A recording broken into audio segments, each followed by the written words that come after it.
जय हिंद दोस्तों, आज का क्लास जीके जीएस का क्लास नंबर 17 को लेकर आए हैं। यानी आज का क्लास आप लोग के बीच में 17वां क्लास होगा। तो वैसे प्रश्नों को दोस्तों चुना गया है जो कि हर एक एग्जाम में यहां से 2 या 3 प्रश्न अवश्य पूछे जाते हैं। तो आइए दोस्तों, आज का सेशन देर न करते हुए चला जाए आज के पहले प्रश्न पर। तो आज का पहला प्रश्न ये रहा आपके स्क्रीन पर। भारत का एकमात्र सक्रिय ज्वालामुखी कहां स्थित है? ऑप्शन पहला लक्षद्वीप, ऑप्शन दूसरा हिमाचल प्रदेश, ऑप्शन तीसरा बैरन द्वीप, अंडमान निकोबार, ऑप्शन चौथा बंगाल की खाड़ी। तो जो ज्वालामुखी होता है उसे वोल्केनो कहा जाता है और भारत में कुल 7 ज्वालामुखी हैं और उनमें से सबसे सक्रिय ज्वालामुखी भारत में अंडमान निकोबार में है, जो कि बैरन द्वीप के नाम से जाना जाता है। और उसके कप जो मुख कप के आकार का होता है उसे हम क्रेटर कहा जाता है। तो यहां पे हो जाएगा ज्वालामुखी।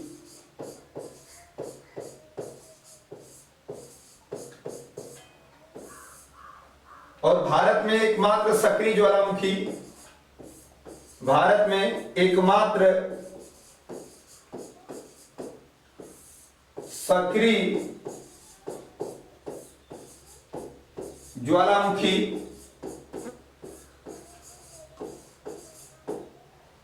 आपका बैरन द्वीप है।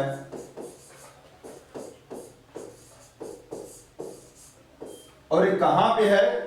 तो अंडमान निकोबार में है, अंडमान निकोबार में है और 3000 किलोमीटर दूर तक यह फैला हुआ है। 3000 किलोमीटर दूर तक यह फैला हुआ है और इसमें विस्फोट हुआ था 28 मई 2005। 28 मई 2005 से विस्फोट हुआ और उसी समय से आज तक इसमें से लावा निकल रहा है। और भारत में कुल 7 ज्वालामुखी है, ज्वालामुखी है। और ज्वालामुखी के जो कप के आकार का मुख होता है उसे क्रेटर कहा जाता है।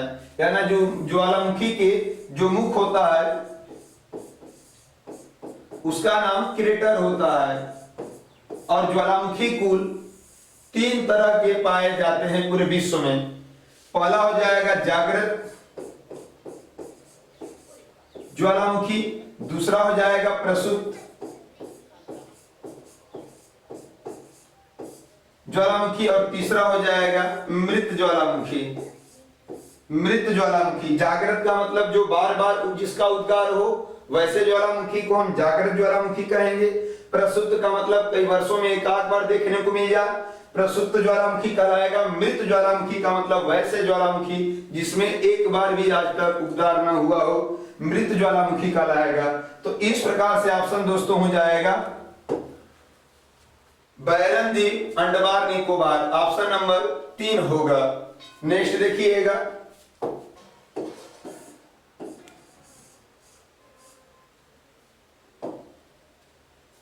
प्रकृति का सुरक्षा वाल्व किसे कहा जाता है? तो जो प्रकृति का सुरक्षा वाल्व माना जाता है उसे ज्वालामुखी कहा जाता है, वोल्केनो। ज्वालामुखी में जलवाष्प के अलावा अन्य मुख्य गैसें कौन सी होती है? तो इसमें जलवाष्प के अलावा कार्बन डाइऑक्साइड, नाइट्रोजन और हाइड्रोजन, ये सब गैसें पाई जाती है। पहले अश्रु की उत्पत्ति कब होती है? तो पहले अश्रु की उत्पत्ति ज्वालामुखी के उद्गार के समय होती है। ज्वालामुखी के उद्गार के समय पहले अश्रु की उत्पत्ति होती है।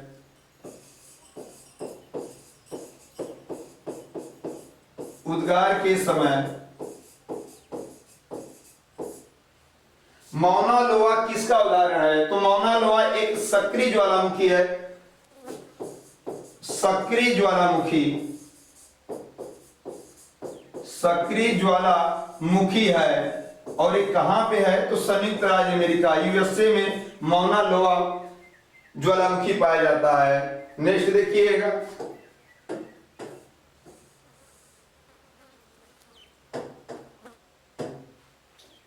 विश्व का सर्वाधिक ज्वालामुखी वाला क्षेत्र कौन है? तो पूरे विश्व में सबसे ज्यादा ज्वालामुखी पाए जाते हैं फिलिपाइन द्वीप समूह में, फिलिपाइन द्वीप समूह में।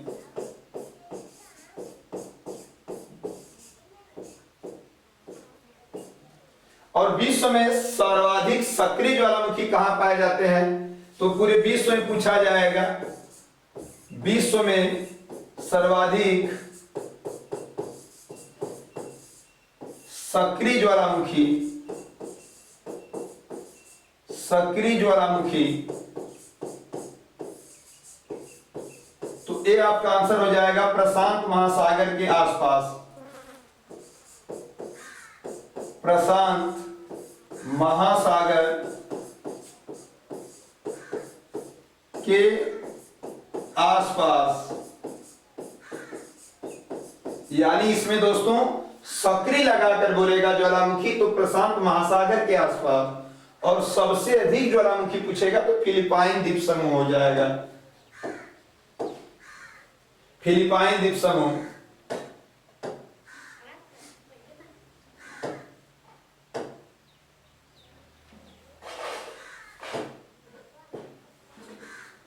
विश्व का सबसे ऊंचा ज्वालामुखी पर्वत स्थित है, तो विश्व का सबसे ऊंचा ज्वालामुखी पर्वत तो हो जाएगा, उसका नाम है कोटोपैक्सी ज्वालामुखी, कोटोपैक्सी ज्वालामुखी। और यह कहां पे स्थित है? इक्वाडोर में।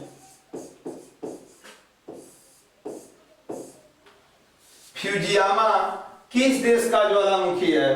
तो फ्यूजियामा जापान देश का ज्वालामुखी माना जाता है और है। भूमध्य सागर का प्रकाश स्तंभ किसे कहा जाता है? तो सिसिली का स्ट्राम्बोली को कहा जाता है, सिसिली का स्ट्राम्बोली, स्ट्राम्बोली भूमध्य सागर का प्रकाश स्तंभ के नाम से जाना जाता है। नेक्स्ट देखिएगा प्रश्न संख्या 2, ये रहा आपकी स्क्रीन पर। थोरियम का सबसे बड़ा उत्पादक देश कौन है? ऑप्शन ए चीन, option 2 USA, option 3 Bharat, option 4 France. यानी थोरियम जो कहा जा रहा है तो इसका हो जाएगा थोरियम। थोरियम का जो संकेत होता है वो TH होता है, और इसका परमाणु जो क्रमांक होता है, परमाणु क्रमांक वो आपका 90 माना जाता है, और इसे यह रेडियो एक्टिव तत्व है, रेडियो एक्टिव तत्व इसलिए कहा जाता है क्योंकि 82 से ऊपर वाले परमाणु क्रमांक को रेडियो एक्टिव तत्व ही कहा जाता है, और इसका परमाणु क्रमांक 90 है, तो रेडियो एक्टिव तत्व हो गया। थोरियम का सबसे बड़ा उत्पादन पूरे विश्व में सबसे बड़ा उत्पादन भारत देश करता है, और भारत राज्य में कहां पे किया जाता है सबसे बड़ा? तो केरल राज्य में किया जाता है। और थोरियम मोनोजाइट से प्राप्त किया जाता है। जो थोरियम होता है किससे मिलता है? मोनोजाइट। और थोरियम जो होता है इसका उपयोग परमाणु ईंधन में किया जाता है, परमाणु ईंधन में किया जाता है, और मुख्य रूप से परमाणु ईंधन में प्रयोग होने वाले दो यूरेनियम और थोरियम ही ईंधन माना जाता है। तो थोरियम का जो संकेत है TH, परमाणु क्रमांक 90, 82 से ऊपर वाले हैं, इसलिए इसे रेडियोएक्टिव तत्व कहा जाता है। विश्व में सर्वाधिक उत्पादन करने वाला भारत है, और भारत में किस राज्य में उत्पादन किया जाता है थोरियम का? तो केरल। और थोरियम किससे उत्पादन होता है? तो मोनोजाइट से। इसका उपयोग परमाणु ईंधन में किया जाता है। इस प्रकार से ऑप्शन हो जाएगा 3 भारत। नेक्स्ट देखिएगा,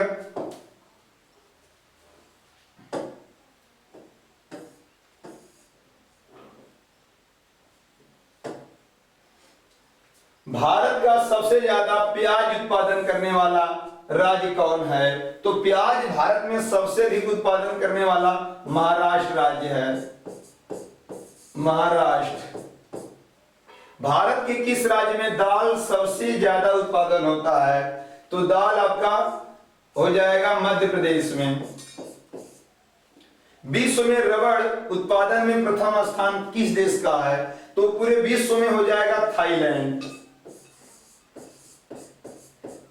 और भारत में कहा जाता है कि भारत में रबड़ उत्पादन करने वाला राज्य, रबड़ उत्पादन करने वाला राज्य तो आपका हो जाता केरल। केरल। भारत में मसालों का सर्वाधिक उत्पादन कहां पे होता है? तो सर्वाधिक उत्पादन होता है केरल में, और इसे मसालों का बागान भी कहा जाता है। मसालों का बागान केरल को ही कहा जाता है। विश्व में कॉफी का अधिकतम उत्पादन किस देश में होता है? तो कॉफी का अधिकतम उत्पादन ब्राजील देश में। और भारत में कहा जाएगा कि भारत में कॉफी का उत्पादन, भारत में कॉफी उत्पादन किस राज्य में किया जाता है? तो इसका आंसर हो जाएगा कर्नाटक। नेक्स्ट देखिएगा दोस्तों, प्रश्न संख्या 3 ए रहा आपकी स्क्रीन पर। हिंद महासागर में सबसे छोटा द्वीप देश कौन सा है? Option A Maldives, option 2 Sri Lanka, option 3 Mauritius, option 4 Madagascar. तो हिंद महासागर में सबसे छोटा जो द्वीप है वो मालदीव है, और एशिया में जनसंख्या और क्षेत्रफल की दृष्टि से सबसे छोटा देश मालदीव है। और मालदीव की जो राजधानी है माले, और इसकी जो मुद्रा है वो मालदीव रुपया है। तो यहां पे हो जाएगा मालदीव। एशिया में क्षेत्रफल वह जनसंख्या की दृष्टि से सबसे छोटा देश, दृष्टि से सबसे छोटा देश, सबसे छोटा देश तो मालदीव। और मालदीव की जो राजधानी है वो आपकी माले है, और मालदीव की जो मुद्रा का नाम है वो मालदीव रुपया है। मालदीव रुपया। और मालदीव हिंद महासागर का सागर में सबसे छोटा द्वीप है, सबसे छोटा द्वीप माना जाता है। यानी मालदीव जो है एशिया में क्षेत्रफल और जनसंख्या दोनों की दृष्टि से सबसे छोटा देश, राजधानी जो इसकी होगी माले, मुद्रा इसका मालदीव रुपया, और हिंद महासागर में सबसे छोटा द्वीप मालदीव है। तो इस प्रकार से ऑप्शन हो जाएगा एक मालदीव। नेक्स्ट देखिएगा,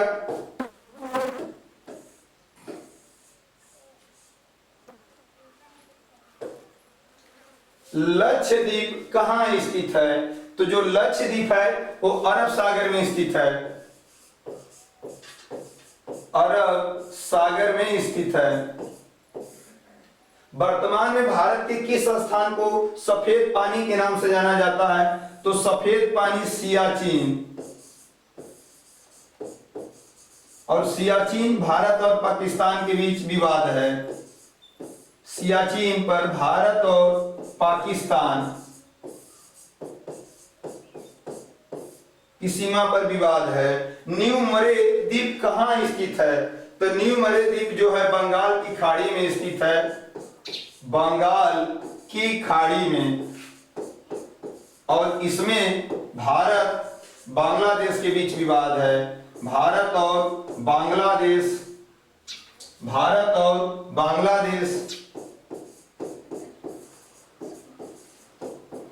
के बीच विवाद है। आदम का पुल किन दो देशों के बीच है?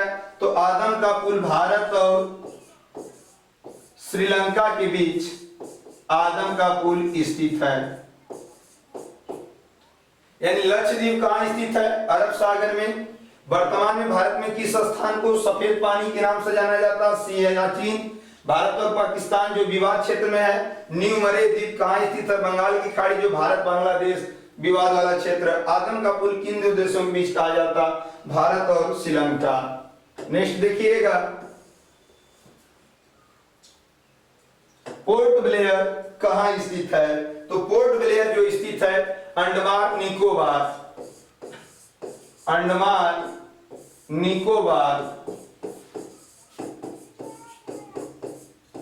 और अंडमान और निकोबार को 10 डिग्री चैनल अलग करता है।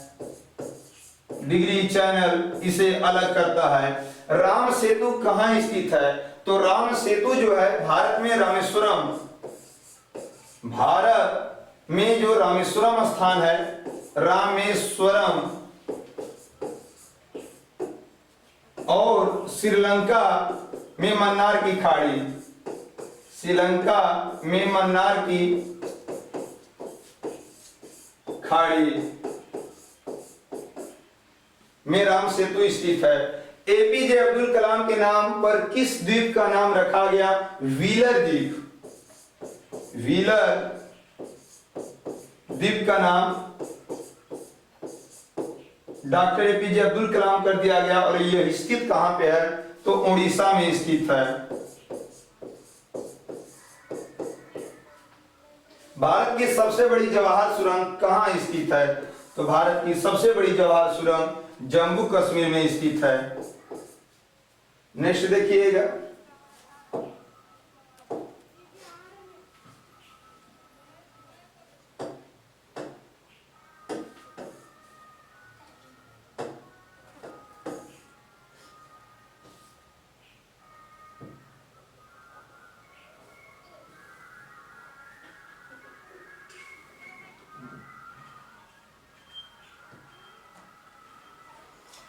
पृथ्वी के वायुमंडल की किस परत में ओजोन परत होती है? ऑप्शन 1 क्षोभ मंडल, ऑप्शन 2 मध्य मंडल, ऑप्शन 3 आयन मंडल, ऑप्शन 4 समताप मंडल। तो जो ओजोन परत होती है वो समताप मंडल यानी दूसरी परत में स्थित है। तो यहां पे आपका हो जाएगा ओजोन परत, ओजोन परत। और ये कहां पे स्थित है? तो आपका समताप मंडल में स्थित है, समताप मंडल। और समताप मंडल या चौथी मंडल मानी जाती है, तो दूसरी मंडल मानी जाती है। जो ओजोन परत है, यह दोस्तों ओजोन परत जो है इसमें ऑक्सीजन O3 गैस पाई जाती है। और ओजोन परत में जो छिद्र हुआ है वो कहां पे देखने को मिला है? तो अंटार्कटिका में छेद हो गया है। और ओजोन परत को कौन सी गैस प्रभावित करती है? तो ओजोन परत को जो प्रभावित करती है क्लोरोफ्लोरोकार्बन, ये आपकी प्रभावित करती है। और ओजोन परत विश्व ओजोन दिवस कब मनाया जाता है? तो विश्व ओजोन दिवस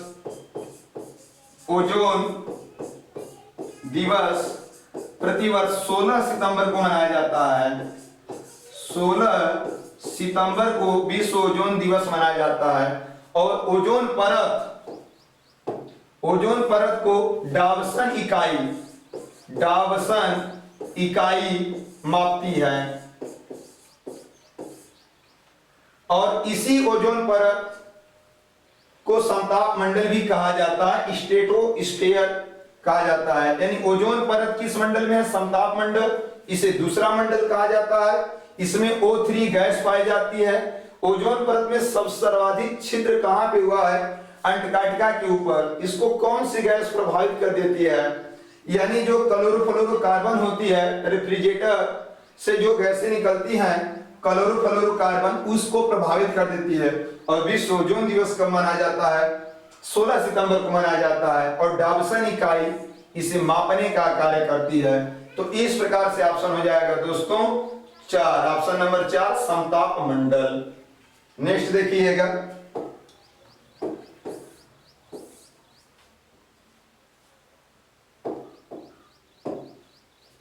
संचार उपग्रह वायुमंडल की किस परत में स्थित है? तो संचार जो भी होते हैं वो आपका आयन मंडल से परावर्तित होते हैं। आयन मंडल, आयन मंडल।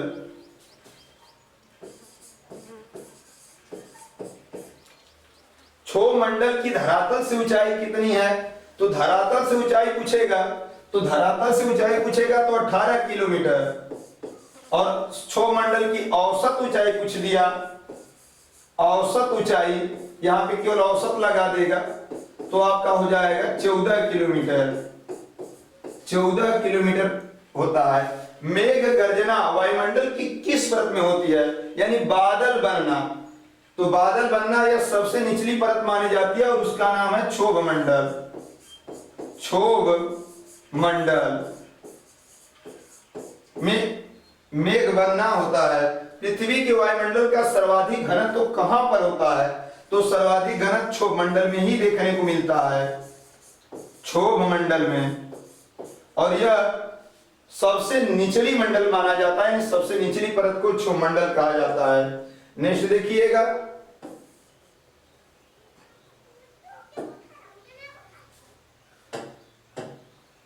विविध जलवायु एवं मौसम दशाओं को बदलने वाली सभी महत्वपूर्ण वायुमंडलीय प्रक्रिया कहां होती है? यानी मौसम संबंधित घटनाएं जैसे बिजली तड़कना, बादल बनना, तो ये सब जलवायु बनना, तो ये सब कहां पे देखने को मिलता है? तो क्षोभ मंडल में। बारिश से ही क्षोभी मंडल से होता है। वायुमंडल का सर्वाधिक अस्थायी तत्व कौन है? तो जलवाष्प को सर्वाधिक अस्थायी तत्व माना जाता है, जलवाष्प। वायुयान किस मंडल में उड़ाए जाते हैं? तो वायुयान जो होते हैं क्षोभ मंडल में धूलकण ज्यादा पाए जाते हैं, इसलिए इससे खतरा होता है। तो वायुयान को उसके ऊपर यानी दूसरी मंडल समताप मंडल में उड़ाए जाते हैं, समताप मंडल। और समताप मंडल को दूसरा मंडल माना गया है। संवहन मंडल या अधोमंडल किस मंडल को कहा जाता है? तो संवहन मंडल या अधोमंडल, अधो का मतलब हो जाएगा मध्य मंडल। यानी कुल मंडल 5 होते हैं, क्षोभ मंडल, संताप मंडल, मध्य मंडल, आयन मंडल, बहिर्मंडल। सबसे निचला मंडल क्षोभ मंडल, सबसे ऊपर का मंडल बहिर्मंडल। भारी गैसें कहां पाई जाती हैं? तो भारी गैसें सबसे नीचे पाई जाती हैं, इसलिए क्षोभ मंडल में। हल्की गैसें कहां पाई जाती है? बहिर्मंडल में। नेक्स्ट देखिएगा, प्रश्न संख्या 5 ये रहा आपकी स्क्रीन पर। भारत किस देश के साथ सबसे लंबी अंतर्राष्ट्रीय सीमा साझा करता है? ऑप्शन ए बांग्लादेश, ऑप्शन 2 चीन, ऑप्शन 3 नेपाल, ऑप्शन 4 भूटान। यानी कि भारत के साथ कुल कितनी देश की सीमा ला गई है? तो स्थलीय केवल कहेगा तो आपकी 7 और जली जोड़ेगा तो 2, तो 7 और 2 कुल मिलाकर 9। और उसमें से सबसे लंबी बांग्लादेश की है और सबसे कम सीमा किसकी लगी है? अफगानिस्तान की। और दूसरी किसकी लगी है? वो चीन की है। तो भारत में सबसे लंबी अंतर्राष्ट्रीय सीमा, भारत में सबसे लंबी कह देगा, सबसे लंबी अंतर्राष्ट्रीय सीमा, तो वो आपका हो जाएगा बांग्लादेश। बांग्लादेश जो कि हो जाएगा आपका 40,096 किलोमीटर लगी है। और भारत में दूसरे नंबर की जो सीमा लगी है, सबसे ज्यादा लगी है, तो वो चीन है। चीन के साथ लगी है जो कि 3488 किलोमीटर मानी जाती है। और भारत में सबसे कम सीमा किस देश की लगी है? तो सबसे छोटी चार सबसे कम सीमा जो लगी है वो आपकी है अफगानिस्तान।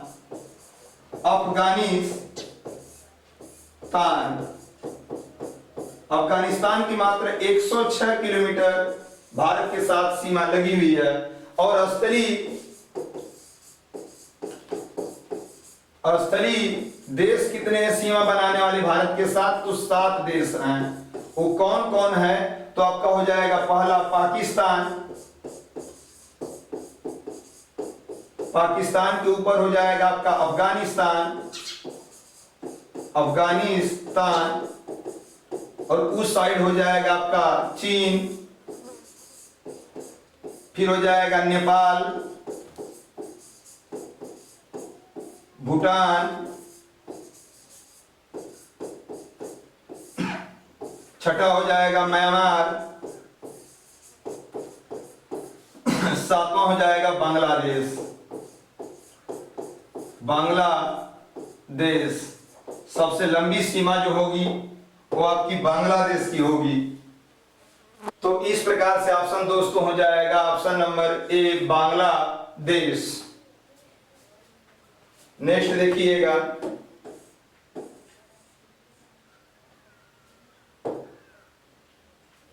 निवेशिका जिस पर स्थित है वह है। तो यह कोरी जो निवेशिका है वो आपका कच्छ लिटिल रन पर स्थित है। कच्छ लिटिल रन पर स्थित है। भारत का वह कौन सा राज्य है जो बांग्लादेश से 3 तरफ से घिरा हुआ है? तो बांग्लादेश से 3 तरफ से घिरने वाला जो राज्य है भारत का त्रिपुरा है। तमिलनाडु व आंध्र प्रदेश के तट को किस नाम से जाना जाता है? तो कोरोमंडल जो तट होता है वह तमिलनाडु व आंध्र प्रदेश के तट को कहा जाता है। और विश्व का सबसे बड़ा नदी द्वीप कहां पे स्थित है? तो विश्व का सबसे बड़ा नदी द्वीप यह स्थित है आपका असम में। और उस द्वीप का क्या नाम है? तो माजुली द्वीप। और यह कहां पे स्थित है? किस नदी में? तो ब्रह्मपुत्र नदी में। और यह भारत में स्थित है। यानी विश्व का सबसे बड़ा नदी द्वीप माजुली द्वीप कहां स्थित है? असम में, ब्रह्मपुत्र नदी में। नेक्स्ट देखिएगा,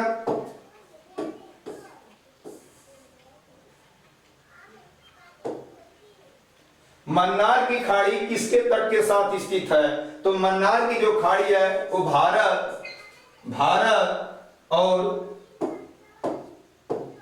भारत और श्रीलंका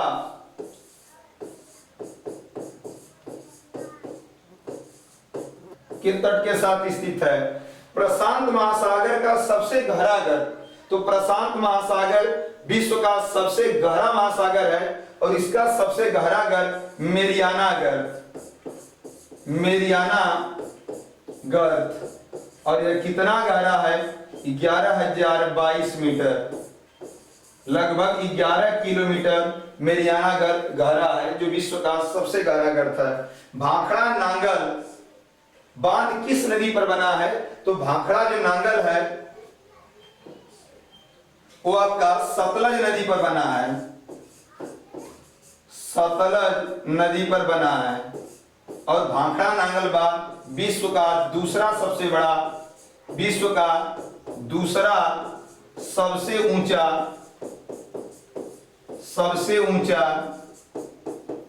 बांध है। और विश्व का पहला सबसे ऊंचा गुरुत्वीय बांध कहेगा तो भाखड़ा नांगल बांध। और कहां पे है? तो पंजाब में है। भारत के जलीय सीमा से लगे पड़ोसी देश कौन कौन से हैं? तो केवल 2 हैं। पहला हो जाएगा श्रीलंका और दूसरा आपका हो जाएगा मालदीव।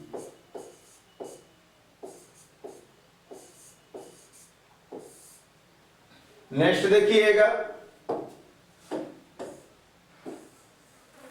प्रश्न संख्या 6 ये रहा आपकी स्क्रीन पर। सवाना घास का मैदान किस देश में स्थित है? Option 1 Venezuela, option 2 Brazil, option 3 south Africa, option 4 Bharat. यानी जो घास का मैदान है वो किन किन देशों में है उसे कहा जा रहा है दोस्तों। तो सवाना जो घास का मैदान है, जो सवाना घास का मैदान है वो आपका साउथ अफ्रीका में है, जो कि ऑप्शन नंबर 3 हो जाएगा। और नेक्स्ट देखिएगा, एक तरफ घास का मैदान और दूसरी तरफ आपका देश हो जाएगा। घास का मैदान देश, लानोज किस देश की घास के मैदान को कहा जाता है? तो वेनेजुएला, जो वेनेजुएला है देश उसमें लानोज घास पाई जाती है। पंपास, पंपास किस देश की घास का मैदान कहा जाता है? तो अर्जेंटीना, अर्जेंटीना। स्टेपिस घास के मैदान कहां कहां पाई जाती है? तो एशिया और यूरोप के घास के मैदान को स्टेपिज कहा जाता है, एशिया और यूरोप। और कभी कभी भारत भी पूछा जाएगा, भारत में कौन सी घास का मैदान है? तो आप स्टेपिज मार देंगे। प्रेयरी कहां का घास का मैदान है? तो अर्जेंटीना। नहीं दिया रहेगा तो मध्य अर्जेंटीना लिख लेंगे। और डाउन्स कहां की घास के मैदान है? तो डाउन्स जो है ऑस्ट्रेलिया, ऑस्ट्रेलिया के घास के मैदान को डाउन्स कहा जाता है। तो इस प्रकार से दोस्तों जितनी भी घास के मैदान है सभी एक दूसरे से महत्वपूर्ण है। तो इन सब घास मैदान को आप लोग बढ़िया से विधिवत याद कर लीजिएगा। तो अब चलते हैं नेक्स्ट वाली वीडियो में, कल वाली वीडियो में आप लोग से मिलते हैं।